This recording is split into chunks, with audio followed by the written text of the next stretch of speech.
Let me introduce my colleague, Gregory de Vries of Heritage Landscapes, who will be sharing this talk with me.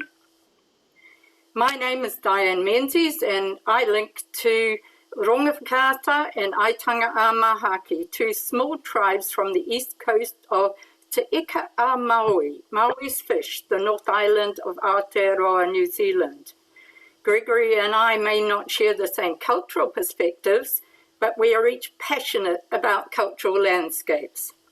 This evolving story is of the gradual change from inscription of natural landscapes in the World Heritage List, where Indigenous cultures were not taken into account, to the inclusion of cultural landscapes and broadening recognition of Indigenous values and their involving roles in management. This is enabling alternative ways of protecting and managing Indigenous cultural landscapes, which in turn provide opportunities for World Heritage protection. A key aspect for many Indigenous peoples is their connection to their landscapes as part of themselves, their identity, and their long-term knowledge of sustainable land management. Next slide, and Greg will take over. Indigenous people make up some 370 million inhabitants worldwide.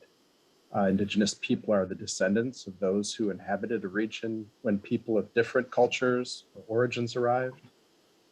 And while organizations such as the UN Permanent Forum on Indigenous Issues have identified characteristics to cradle a definition, self-identification as an Indigenous person at an individual level with community acceptance is a key factor in best practice.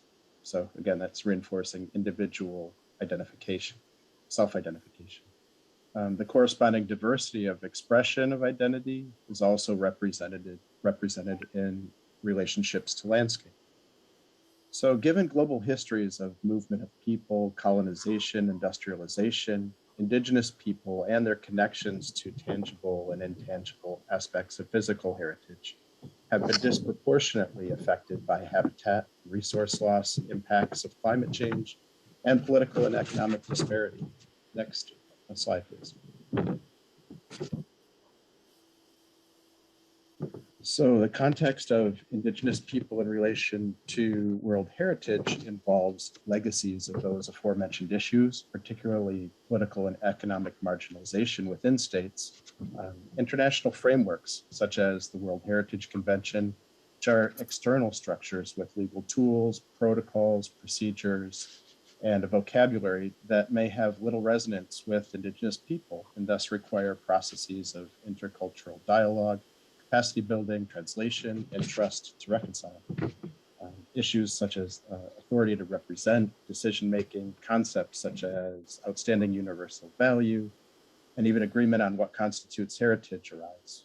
So this leads to the topic of engagement, how Indigenous people are involved in World Heritage as locals consulted on the margins, as co-stewards in management, or as initiators of World Heritage, which is seen as a tool for their own purposes with respect to real-world issues and challenges that are faced by communities. Next slide, please. So where are these sites of Indigenous World Heritage today? All over the world. There are 124 sites with explicit reference to Indigenous people. However, there are many more in terms of incorporating Indigenous people into management and stewardship, and also terminology according to World Heritage sites is complicated. Regards to traditional practices of people around the world. Sites are historically laden, and earlier World Heritage nominations refer to people in various ways. Of the 119 cultural landscapes, only 18 or so have direct reference to Indigenous people. However, as we know, the reality is that the majority directly relate to Indigenous heritage one way or another. One factor complicating the nominations of Indigenous cultural landscapes is that heritage is both cultural and natural and may be developed as a mixed nomination, which is complicated to inscribe.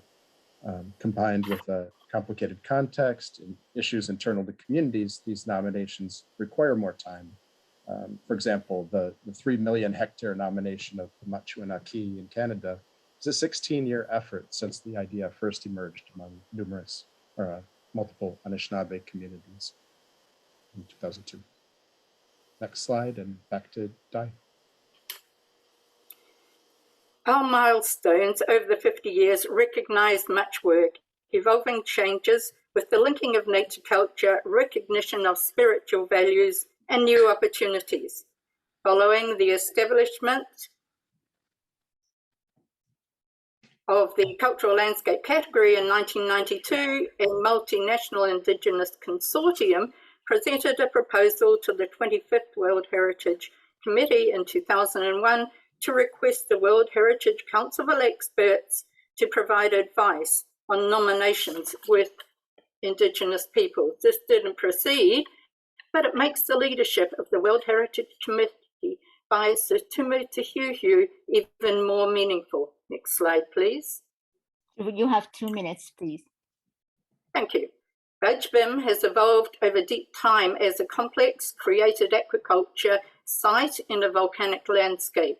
The Budgebim World Heritage Landscape is located across Aboriginal community-owned properties and the Budgebim National Park.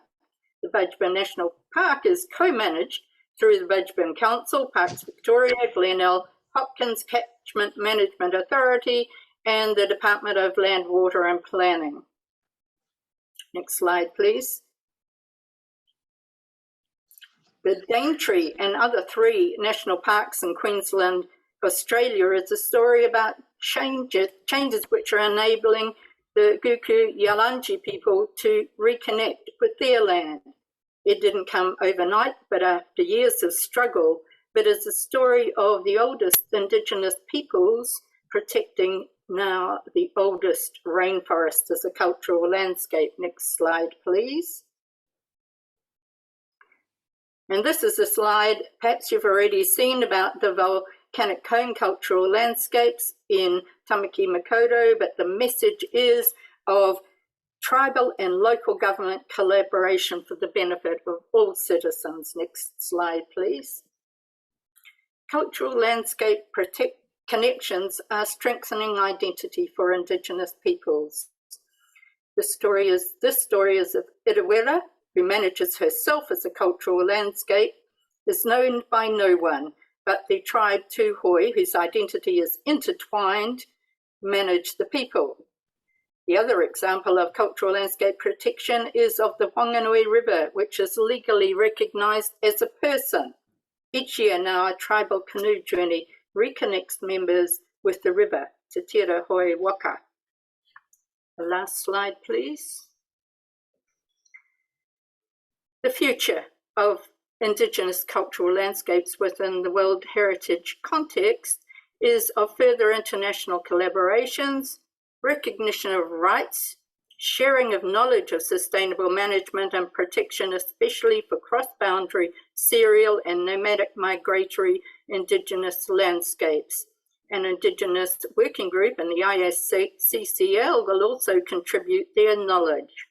So while struggles continue for Indigenous, the future has positive indicators for cultural landscapes and World Heritage protection, as well as knowledge sharing for the benefit of our fragile globe. Tēnā koutou, tēnā koutou, tēnā koutou katoa. Thank you.